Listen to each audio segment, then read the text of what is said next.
Welcome back. Welcome back to the morning show here on Tobago Updates Television, and thank you so much for staying with us. Remember, the phone lines are open, so you can call to be a part of the conversation this morning as we continue speaking about the T.H.A. budget presentation. We have in studio with us this morning the Secretary of Finance, Trade and the Economy, and also the technical advisor. They are both here, and we're having the conversation. And before we went to the break, we were talking about the percentage share for Tobago, and there's a legal reason. There's a legal bracket that we're supposed to be getting, and we were talking about the fact that some people might say that you're shooting too high, you're aiming too high. And I really want to go through, Mr. Richards, I'll bring you in here. I really want to go through the brackets that is legally allowed to Tobago, and also to identify why that 5.1% is what we are targeting to be released to us for our budget for this fiscal year. Okay, so if we go back a bit in history, you will recognize that this issue of Tobago's fair share of the national budget is not a new issue, right? It started in earnest under the T.H.A. administration, when he took the then administration in Port of Spain to the Dispute Resolution Commission. He activated the provision for the Dispute Resolution Commission, because in the designers of the Tobago House Assembly Act predicted that issues like this would have happened, and then they created a legal mechanism by which this should be resolved, which is called the Dispute Resolution Commission.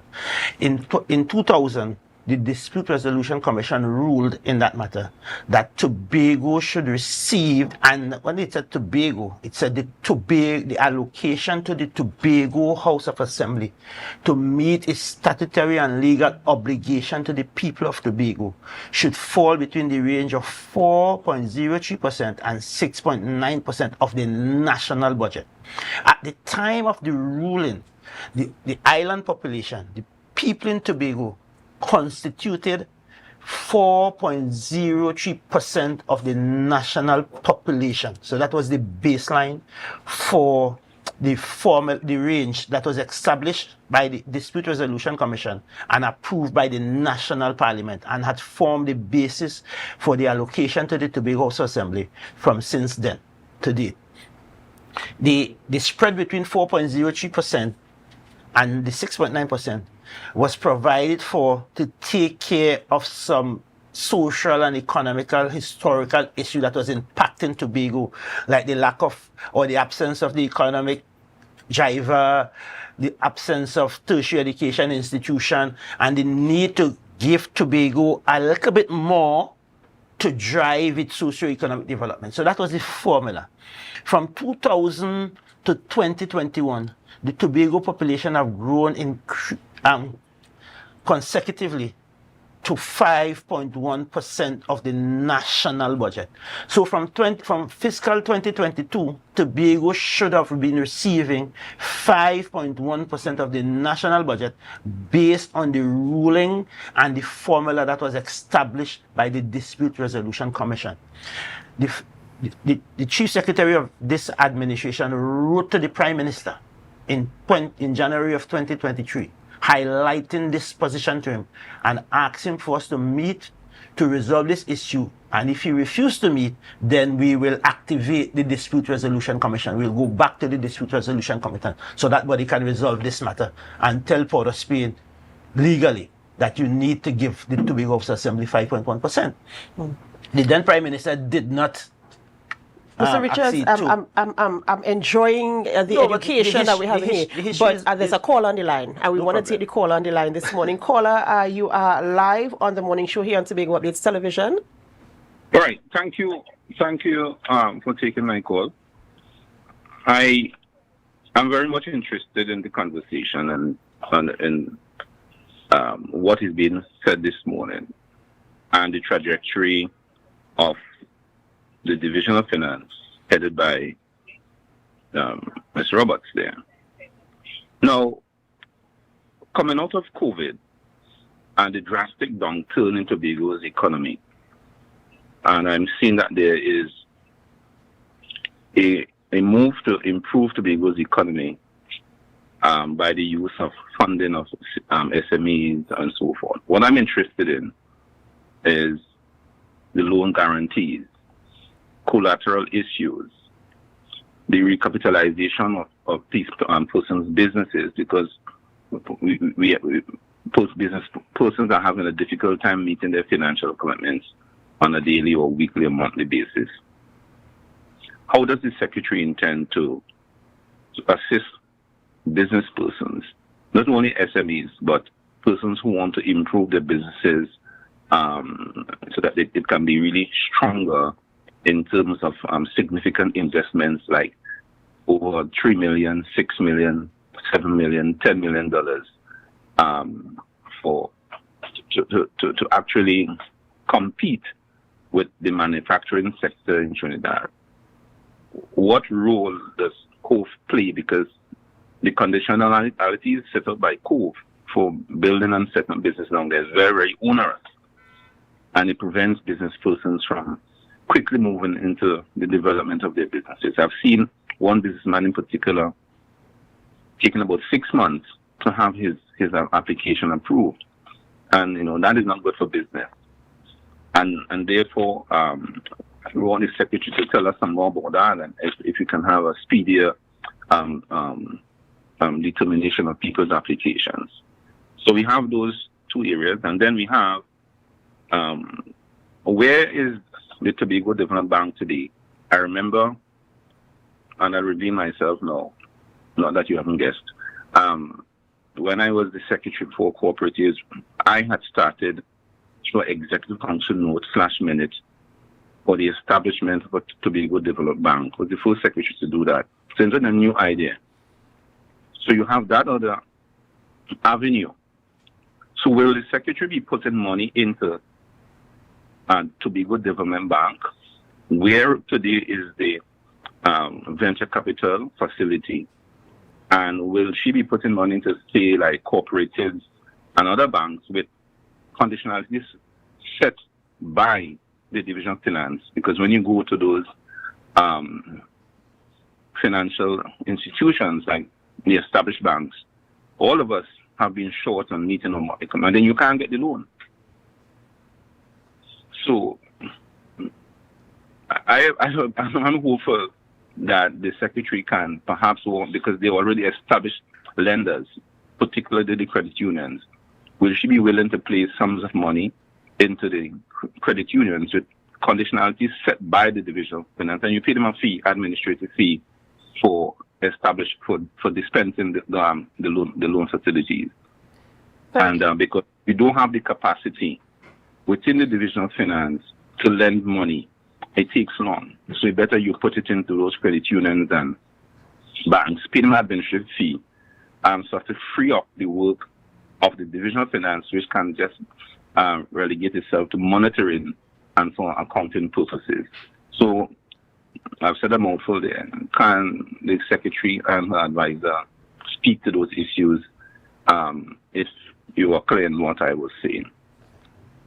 All right. So, well, let me start. I will allow Mr. Richards to speak on COVE, because Mr. Richards is also on the board of directors of COVE, so I'll let him talk about it, and then he can also expound after I respond. So I want to thank the caller for the mouthful. He said a lot. I hope I will be able to respond. But, on a broad level, I feel that he spoke about investments in businesses, putting money in the cooperative, putting money. I feel as if we have to balance that act and provide the technical support.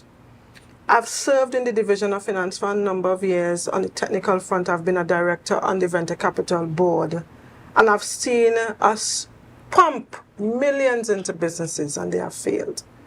I think we need to balance it. So yes, we are doing the loan guarantee program. Yes, the Tobago Development Fund is at an advanced stage. We are not yet ready to open because we are still doing the work of collapsing 2 of our departments into the fund. We are right now, our consultant is working with one of the companies to fold up the operations and start the fund. We also have to do recruitment for our CEO and that kind of thing. So we are advanced stage, we have registered the company and all of that. We're still trying to ensure that there's a seamless transition from our 2 entities, the 2 main entities that will form part of the fund, into this new organization. And I'm not a type of person that rushes and does things in a particular way. We want to see it done well, done properly, and ensure that all the HR matters are dealt with and so forth.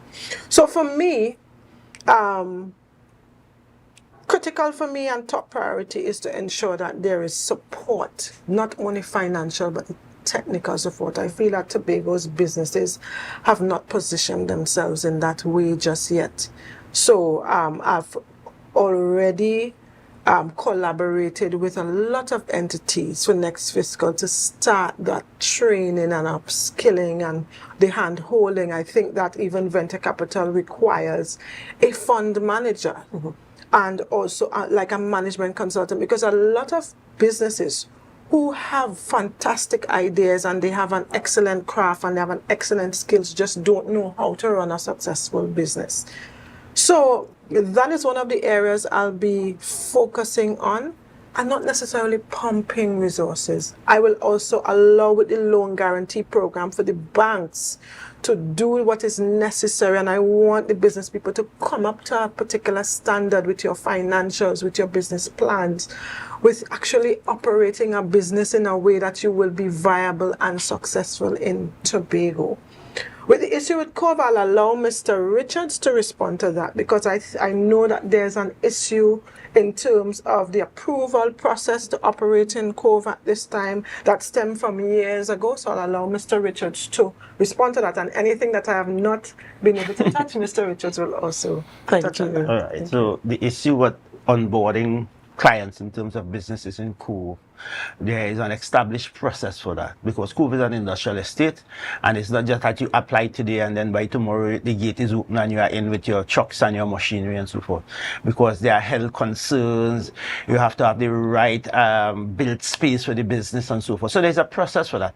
Also, there's some legal issues in terms of how you do the leases and what the leases can be used for, whether you can use the lease land for collateral and all of that. So there's a myriad of issues that we are working through at Cove to ensure that when a client is onboarded, all the required supporting requirements are in place, so that that client or that business will land running and become a very successful business. So it's a process, right? And the process has to be implemented both in the interest of Cove and the interest of the client.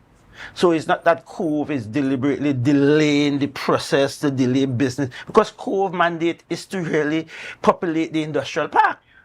And it's an eco-industrial park where we are doing light manufacturing that are environmentally clean, if you want to do that, clean or green manufacturing, if you want to call it. That's a new concept that they are using now. So that's the process at Cove. There is an inherited issue with some legality with the whole issue of how you do these leases and so forth. That is being worked out. We have engaged a council, and the process is being sorted out. And that is an inherited situation from donkey years ago, as old people will say, that we are now sorting out legally, so that when the clients receive their legal document in terms of their tenancy, it is legally potent, right? So that's an issue. So that's the issue with Cove.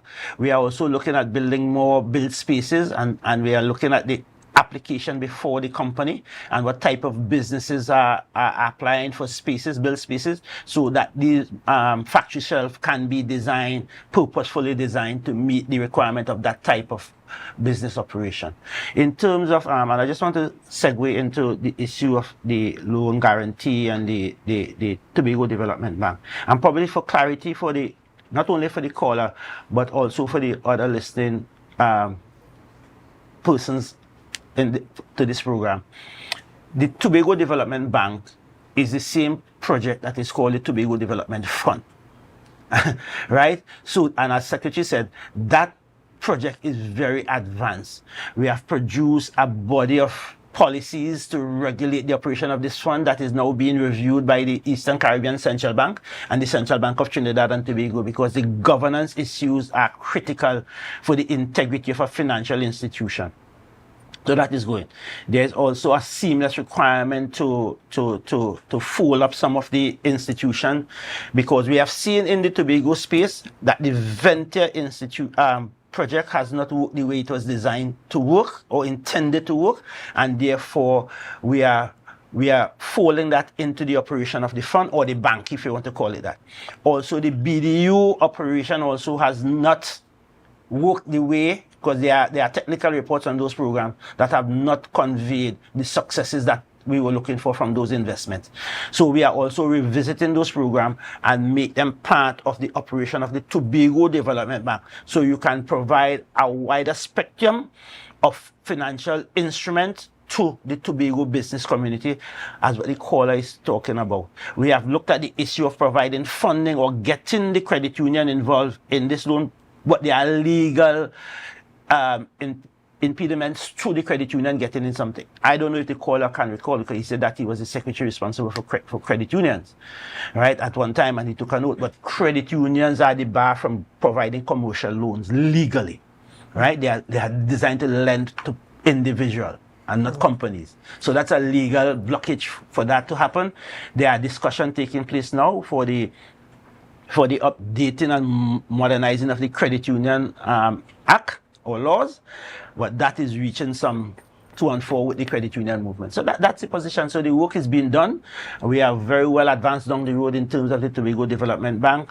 We are also well advanced in terms of our strategy as how we will incorporate our existing financial support services to the business sector into these operations, because at the end of the day, we don't want to have a splinter set of ecosystem of financial services all over the place and diluting the impact you want to create.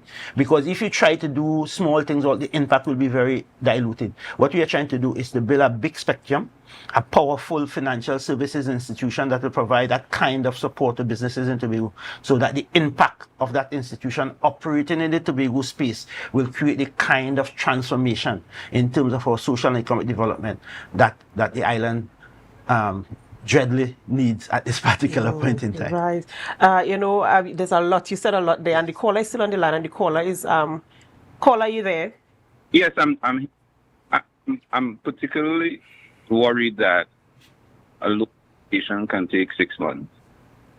So that's certain inefficiency in them, because time, as you would know, as people are looking for capital to do their business. So I'm suggesting to Mr. Richards that I understand the issues of health and all of it, but when a man is looking for money and is looking to establish it in 6 months, to have a loan a space from at Cove approved to set up his business, to me is extraordinarily long, and time is of the essence that he is doing. And I'm not knocking him, I'm just saying that we could look at that and bring down the timeline, let's say maybe 2 to 3 months. I'll be very pleased with that. And then hang on. I don't think that the timeline is set by Cove for 6 months, because it depends on how fast the client provides the required document and information that impacts his application. So it's not that the standard process is that it takes 6 months. I think it is on a case-to-case basis, because there will be some to and fro with the client in terms of the required information that Cove needs to make an informed decision. So it's not that the process is designed to take 6 months, but it depends on how fast the applicant provide the required information that will satisfy the conditionality for his onboarding at the facility. So if it is that the client has all his ducks lined up, the straight line, as we say. Well, I don't think it will be a 6 months process. It might be a 6 days process in that case. All right. Okay. And there to me, there are significant costs that are attached.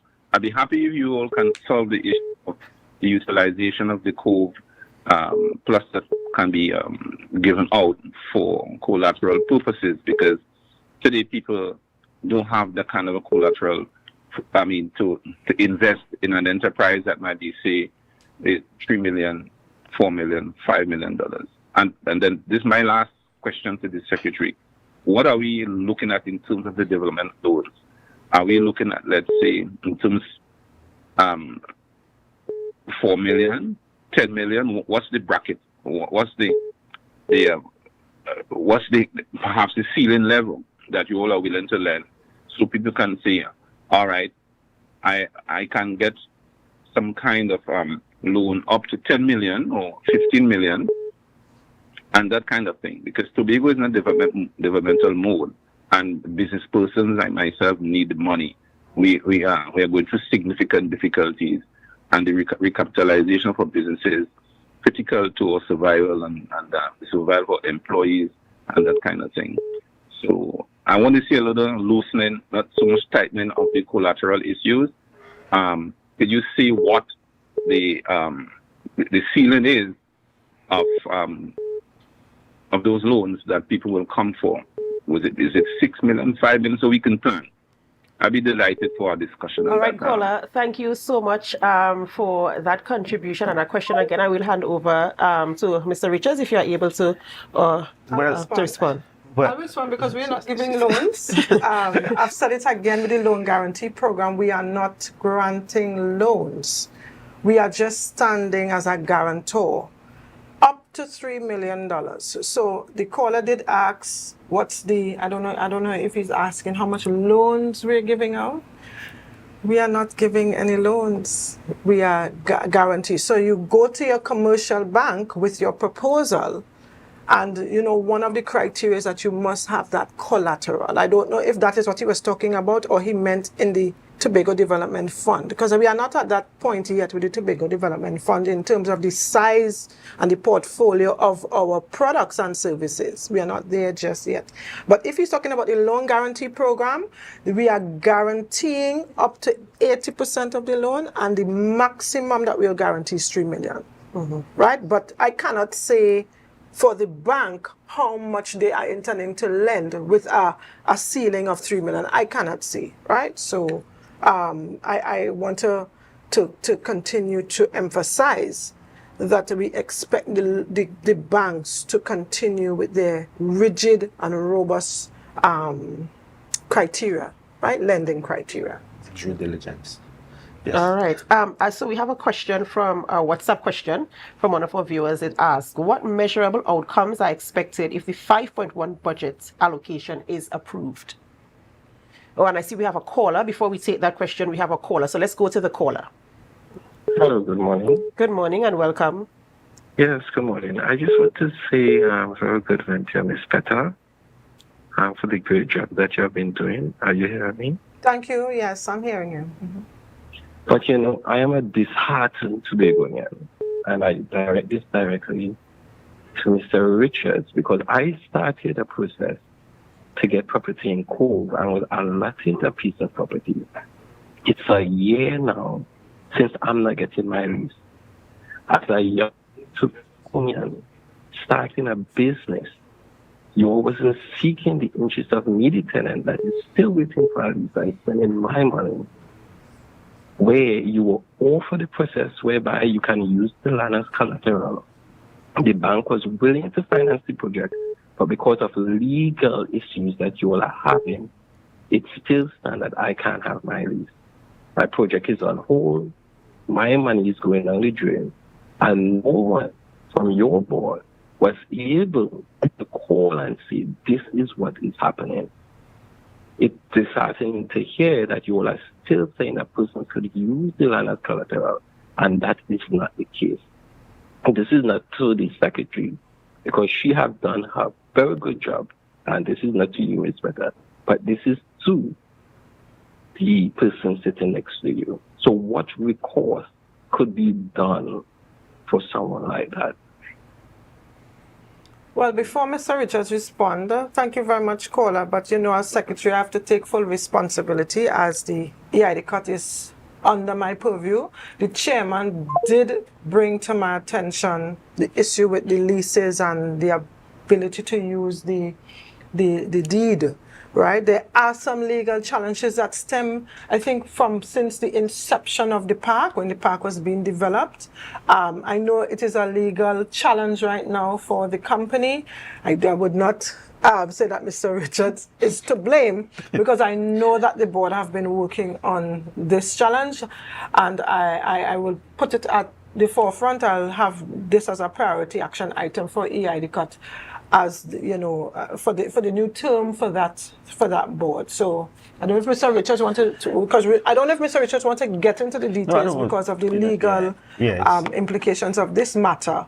Yeah. But at least he can explain to the public what the issue is with the land deed and accessing lands at Cove. So it has to do, caller. There are two types of conveyance. So if you are conveying lands from what you call the RPO or a certificate of title, you have to use what you call a memorandum of transfer. And then if you are going from a root deed, you use a deed. And there was a misclassification of the transfer years ago in terms of the lands that was transferred to the T.H.A. for Cove, and therefore we have to do a rectification of the transfer of the land, because that is impacting, especially for clients who have applied for lands to do their development for their specific business. That is having implication of how they can utilize that land as collateral. This administration has approved the utilization of lands for collateral for the business to get access to capital for the development of the business in the park. And that is what the fund must be used for. So we have set the train in motion, but when that project and that program started and the banks start doing their background check on the deed, then we recognize that there's a legal issue in terms of how the land was conveyed to the T.H.A. and then to Cove, the company. And therefore that process has to be rectified, and that is where the legal challenge is. So it's not that we are intentionally keeping an application for a year, because it wouldn't make sense that we issue you a deed of lease for a property that you cannot use and you don't have real holding or any material possession of it, because the title is just not correct. And therefore we have to rectify that, and then the processes will flow smoothly and legally from there. The caller is still on the line. Yeah. Caller, go ahead. But you see, I understand that. But you started a process, meaning in order to get a lease of intent, the person have to pay 4,000 something, not knowing that you had legal issues, right? Going to where just now, going to my financial institution, trusting your process, that at the end of the day, you can use the land as collateral. I went to a financial institution, and the other problem is that you have to evaluate the land, right? I spend money to evaluate your land, you knowing that you have legal issues. Who is compensating me for that? Who is compensating me for the money and the time lost? And yes, Mr. I know you said you would take, but this problem arise before you come there. So I'm leaving you out, right? At the end of the day. And it's very hurtful, because as a young business person, there's no consideration. Caller, let me just explain to you, right? The problem of the title issue came to life only last year when we approved, because remember, it is only last year the approval was granted by the Executive Council, because the current board made a pitch to the Executive Council because of the same concerns the caller before you had. Or how do we collateralize business to get access to funding to develop their businesses? And the Executive Council approved that. And when that process started, and the first applicant went to the bank to use the lease deed to get access to funding, and the bank did its research, its due diligence, then we recognized that there was a conveyance problem from the root deed of the property at Cove, right?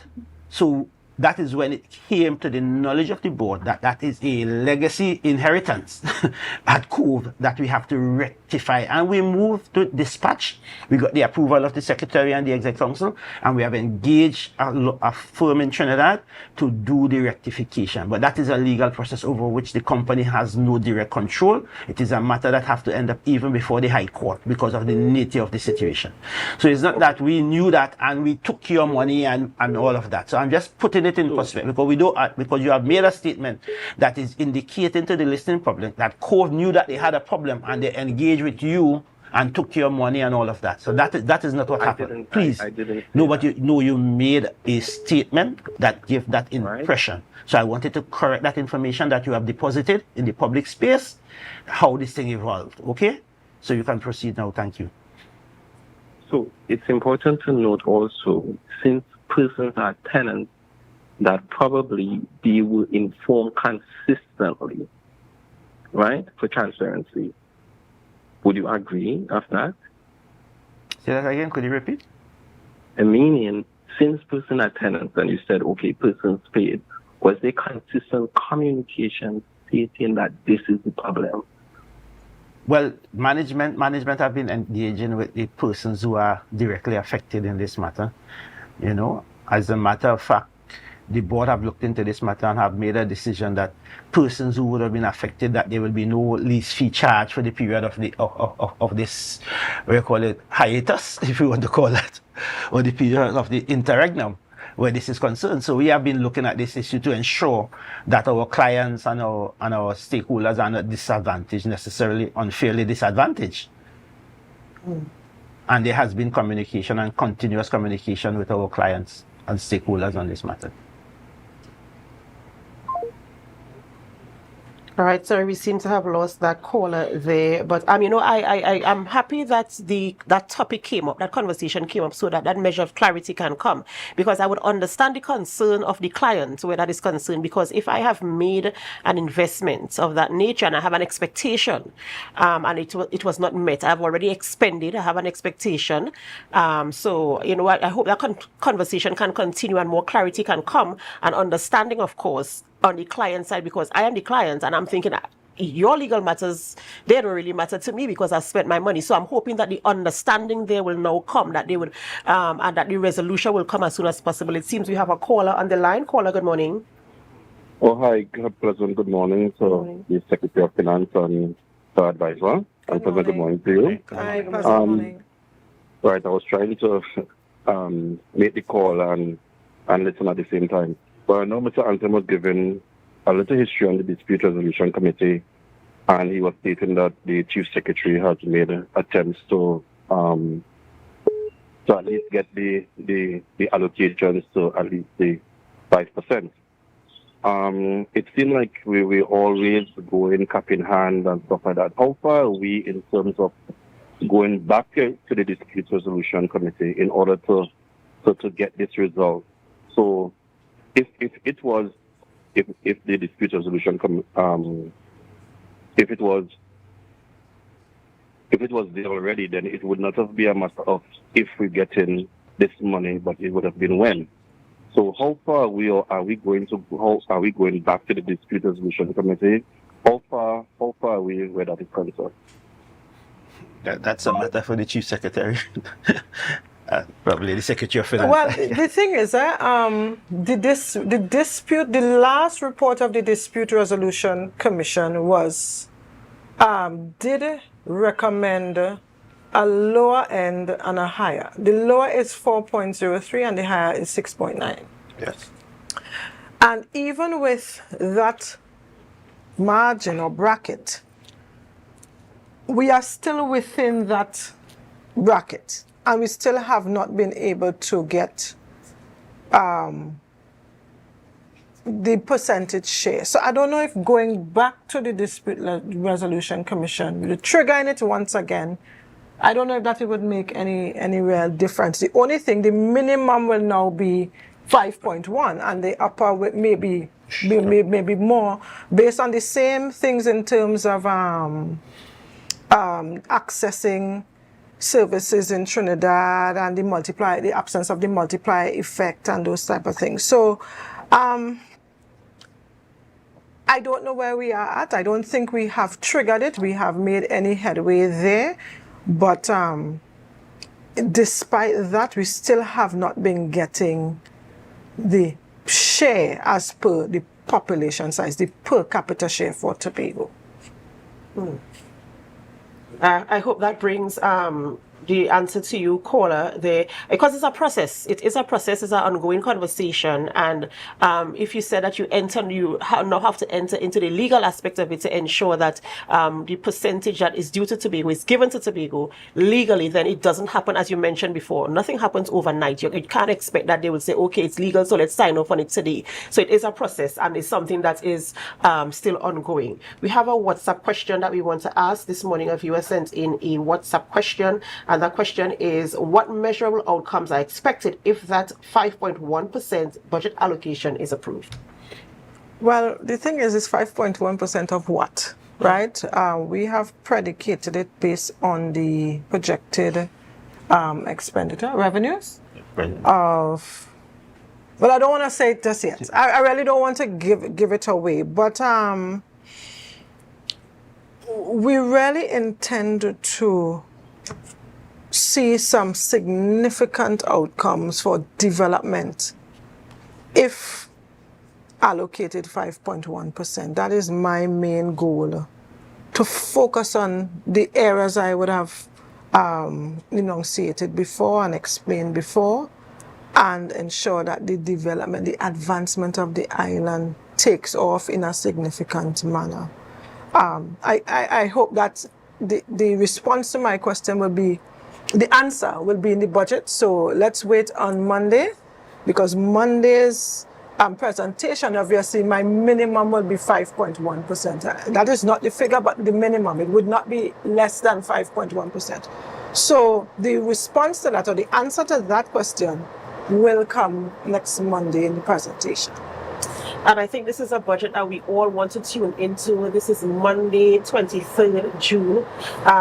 Is it 10 a.m.? 10 a.m. And this is a budget presentation that you want to tune into to get a better understanding, because I know a lot of persons are concerned about the abridged version, but it really is a focus on the pillars that will hold, that kind of like the foundation of the actual budget, right? So those pillars will hold up the rest of the budget presentation, which will take place in October thereabout. So you want to be a part of that conversation and kind of understand what will be exposed during that budget, so that you have a better understanding, you're in a better place, and you could kind of follow up with the questions that you have and the concerns that you have, and you're able to follow with the vision, if I can say that, the vision of the Secretary as she focuses on these areas to strengthen the economy of Tobago. Because you're hearing talks about training for SME, you're talking about human resource, human capital increases. You're hearing these types of things, and these are the things that lend to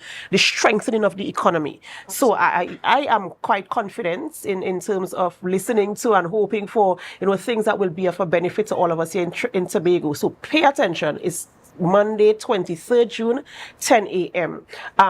Write your questions down if you listen to the budget, and we will come back right here on the morning show, and we could go through the topics again in terms of what was presented at the budget. But for now, this is where we have to end the morning show, and we're so happy that you came on this morning and went through the conversation. I know some of our viewers or callers, they had burning questions, some of which you were able to provide the answers. I'm not sure if it's to their satisfaction, but we were able to answer the questions that were presented, and we're happy that you made yourself available in that way to attend to those questions and to attend to those issues. And of course, I'm sure that there will be some type of follow-up, especially in the instance of Cove and the DRC there. So I'm hoping that we can have those things happening for people, so that they could kind of get the follow-up they're looking for, right? So thank you so much for being so open and vulnerable, because I know sometimes when we open phone lines, people could come with rapid fire questions. Yes. And I feel as if you were able to handle them to the best of your ability this morning. But before we go, and Monday presentation will also be very historic. Historic in the fact that it will be the first budget being presented by a female Secretary of Finance, Trade and the Economy. Yes. And it will be one of the most revolutionary budgets in the history of the House of Assembly, because it is tied and anchored in this grand vision of making Tobago the greatest little island on the planet, which is our development pathway, which is titled Towards the Greatest Little Island on the Planet, a strategic development planning pathway for Tobago 2025 to 2045. All will be presented by the Honorable Secretary of Finance, Trade and the Economy, my boss, Petal-Ann Roberts. Well, ladies and gentlemen, you heard it right here on the morning show. The boasting of the technical advisor there in the Division of Finance, Trade and Economy. You want to tune in to the budget presentation as it takes place there. As he said, revolutionary. It's going to be historical, and it's going to be very, very engaging. I believe it's going to be engaging. I must say that our secretary is young, vibrant, has a vision, has been a part of finance in Tobago for a number of years, has the experience, has seen things happen, things work, things fail, and of course I'm sure has a lot of proposals that can improve and strengthen the situation here. So let's look forward to what is happening there, and we'll take it from there come Monday after the budget is read. All right, ladies and gentlemen, this is where we end the morning show here on Tobago Updates Television, and we're so happy that you stayed with us for this extended version. Thank you for your calls, thank you for your questions and your comments, and we also thank you, of course, for showing appreciation to the secretary as well. We will see you again tomorrow with Youth Wednesdays. The youth will be here tomorrow as they carry on the morning show. But in the meantime, have a wonderful long weekend. Yes, it's a long weekend, so have a wonderful long weekend. Whatever you do, if you can't be good, then be safe.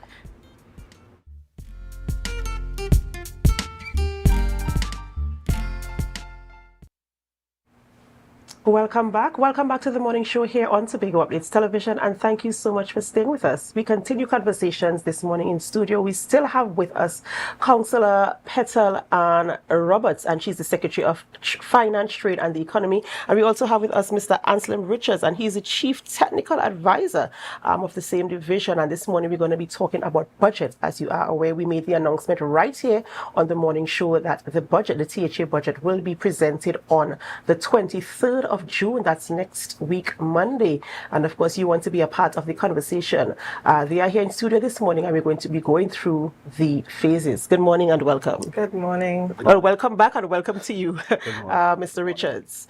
And so we had you on last week, I think it was, or the week last week, and we were talking about the budget presentation and your adaptation for this year's presentation in terms of providing an abridged version, focusing on 5 main pillars, 5 main areas.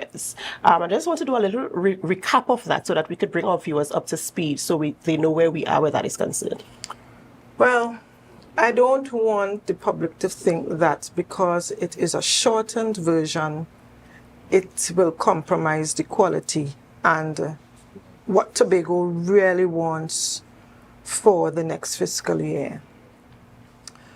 The budget was really framed on we have a strategic pathway, so we have some 21 development agenda priorities. We have also started to use strategic selectivity, where we outline specific projects and programs that have high impact.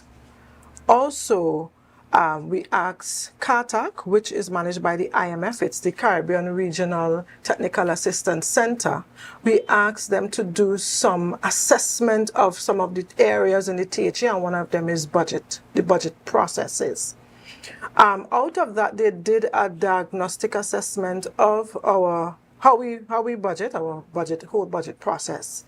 And then they also did some training of the budget staff and the planning staff.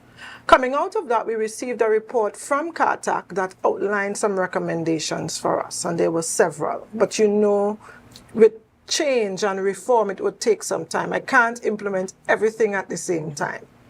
So one of the low-hanging fruits for me was to change the way in which we budget, and they recommended that. They found that it was so cumbersome and complex that we come and we outline a budget identifying all our initiatives and priorities, and then we come back again in October and we do the same thing. So in that vein, I decided to implement the recommendation where they said, all right, speak broadly, speak on a macro level, give us your policy prescriptions, and then in October you get into the details after the national budget is ready. Only after the national budget is read and the appropriation bill it turns into an act, then you would know Tobago House of Assembly is going to be allocated 2.5 billion for recurrent, 300 million for DP, URP, etc. And at that point, that is where we will outline in detail what our plans. Now, we do know what we want to do, but we cannot seamlessly and accurately apply the amounts, because budget is activity and versus values or numbers or costs. So therefore, this year, I'll be speaking broadly on some areas. There are some key areas, and I want to go through those key areas again. And those key areas are tourism and the creative sector, because we feel that this is the cornerstone of Tobago's economy. Agriculture, food security, food sovereignty, that's another area. Digitization. The globe is going in that direction, and it's not a luxury, it's now a necessity to compete and to do business in the world today. So digitization and advancing that, using technology in all our core areas. Human capital development. Since I've become secretary, I find that people need training, people need reskilling and upskilling, and not only in public service delivery, but our SME sector, our small business, our entrepreneurs, they want to have access to how to market, how to do pricing of their goods and services, just about which taxes are they eligible or they're supposed to pay.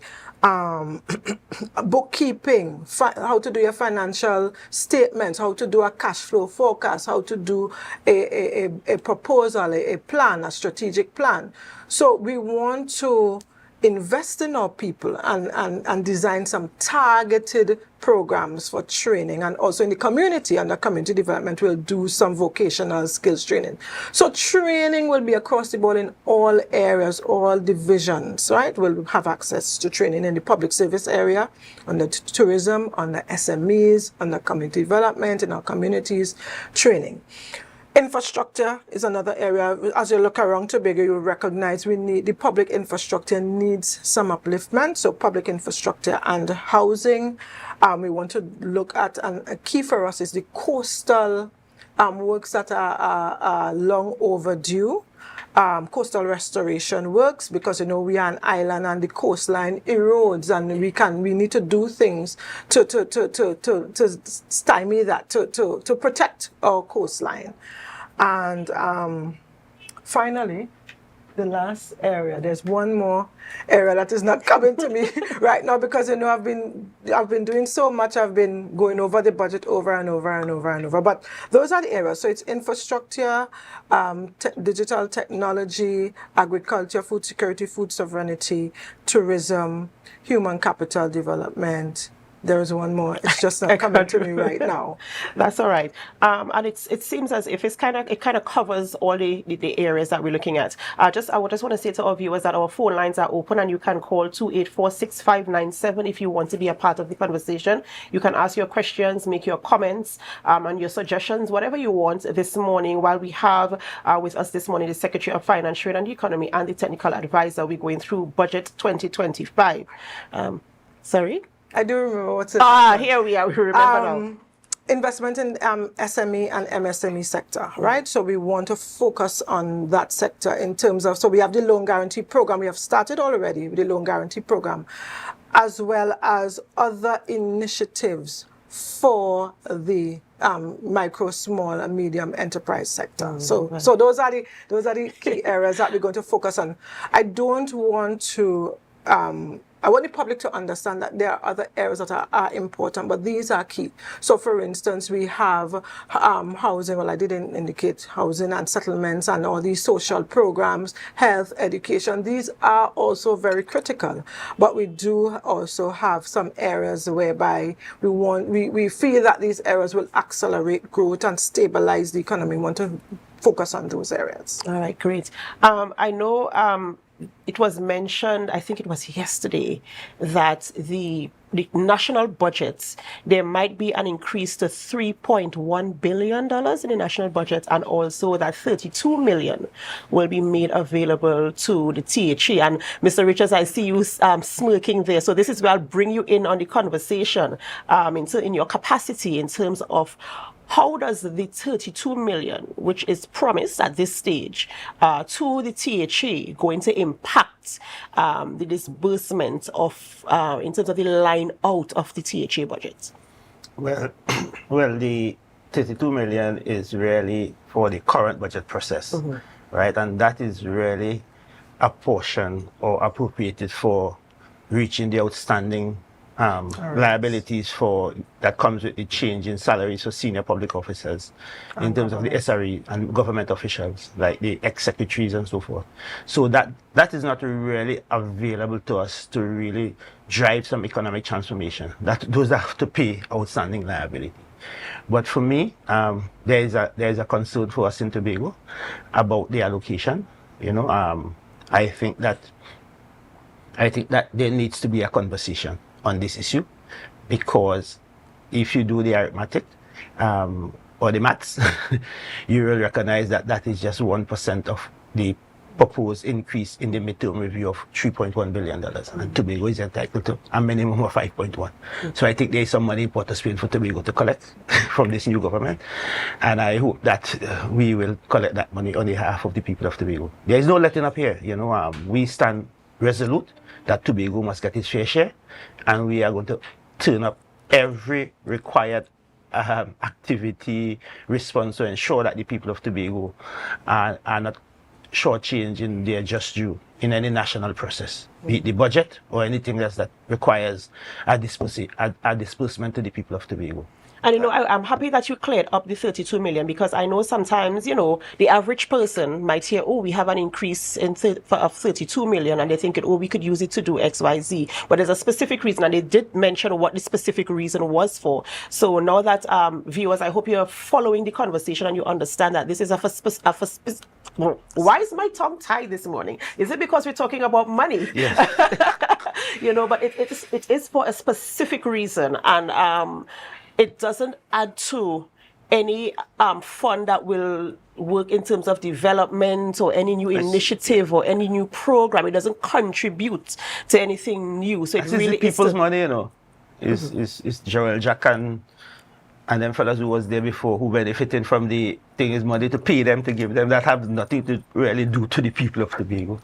And that makes the situation in terms of the allocation to Tobago even more concerning, because I'm saying you cannot increase expenditure in Trinidad on education by $700 million. And we have the similar responsibility for education in Tobago and didn't give us 7 cents. That just can't cut it.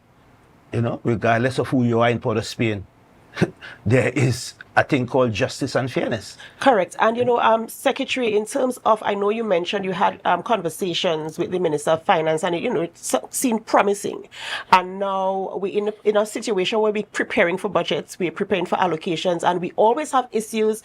Administration come, administration go, minister come, secretary come, whomever. We always have challenges where Tobago always at the end of, we didn't get enough, we wanted more, we asked for more, we presented a proposal, we told you what we wanted, and we couldn't get it.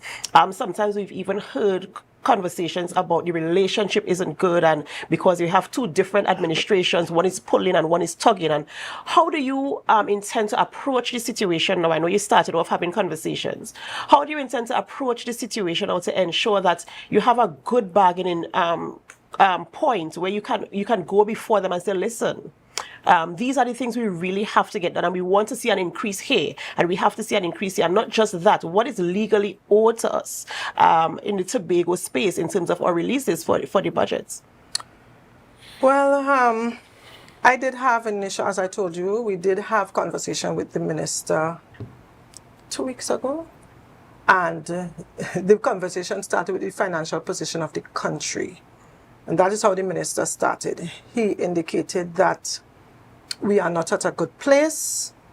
He does wish that he can give us, a particular, not particular, because we didn't speak specifics in terms of how much they would allocate to Tobago. But I did say how much we intend to, we are projecting to get from them. We did speak about the SRC. I asked him if that was really, really necessary. He said at this point in time, they could not turn back and not pay the arrears from the Salary Reviews Commission increases that were proposed to for government officials and senior public officers. So how I intend to do that, how I have always done it. I have spoken to him, you know, even up to yesterday, the day before the weekend, he and I had a conversation. And he did indicate how difficult it was for him to allocate. I had asked for 5.1%. I even went down to 4.35% at this point in time. But he did indicate his difficulties. I must express my disappointment because I feel that the 32 million will not impact the people of Tobago on a large scale. But we continue to have the conversation with the minister. All right. You know, 5.1, I mean, a lot of people might be saying that is unrealistic because we know we ask for this and we always get significantly lower than what we ask for. In terms of you standing your ground and, you know, defending your case that, listen, we need 5.1, this is what I'm going to be asking for, whether you have it or not, I can justify my position. How do you present that to the Tobago space when people are saying, this is unrealistic, we're shooting too high and we're going to come back and say we didn't get what we want and so we can't do the projects that we have implemented? Because sometimes they say that is an excuse. You know you're not going to get it, you ask for too much, and then you come back and say because we didn't get enough, we can't do the projects. How do you intend to mitigate that situation? Adanna, Tobago has significant development needs. As a matter of fact, we have so much catching up to do in the country to our big sister on the other side, Trinidad. And we will continue to say what Tobago needs. Whether people think it's too high, too low, we will make the assessment. You know, we are working on behalf of the people of Tobago. We have had consultations. We know what the needs are. We know what we want to do for Tobago. And we will continue to push the envelope. In no uncertain terms, we will just continue to make our requests, let the government know exactly what Tobago needs. Whether an individual think it's too much, too low, it's a wish list. That is what we will ask. We will continue to ask for what Tobago needs and what Tobago deserves. The metric right now is the percentage is based on the population share, Tobago's population share of the national population. Right now, Tobago's population share as a share of the national population is 5.1%. I have said to the minister already, at minimum, we are not going to accept anything less than that. He did indicate at the media it is very, very difficult because I don't know if you looked at the Standing Finance Committee hearing and the committee hearing yesterday. There are a lot of liabilities with regard to legal fees. Legal fees are extremely high. The former administration, they had a lot of debt financing, a lot of bond repayments have to be done right now. There are a lot of contract employment and employees who have to get paid. I saw where they're paying salaries for contract officers. And then this SRC. Across most of the ministries is this SRC increase and the arrears that must be paid. As far as I'm aware, the minister did indicate that the arrears, they started to pay already. At this point, they have to continue. Because for me, I did indicate to him, I want to see funding for the development of the people of Tobago, the development of Tobago, and therefore for me, that was not a priority. I said that to him categorically, that this is not important for us right now, but he indicated that, you know, on a priority scale for the government, they have to continue this payment or they may face some kind of legal action. What a state that we are in right now. Ladies and gentlemen, we have to go for a short break. We continue conversations this morning. We're talking about the T.H.A. budget presentation, where we are, our relationship with the Ministry of Finance, how we're going to approach things and what we're going to do with what we have. Stay tuned as we continue our conversations. But in the meantime, we have to go for a short break and we ask you to help us share the live, share the live, share the live.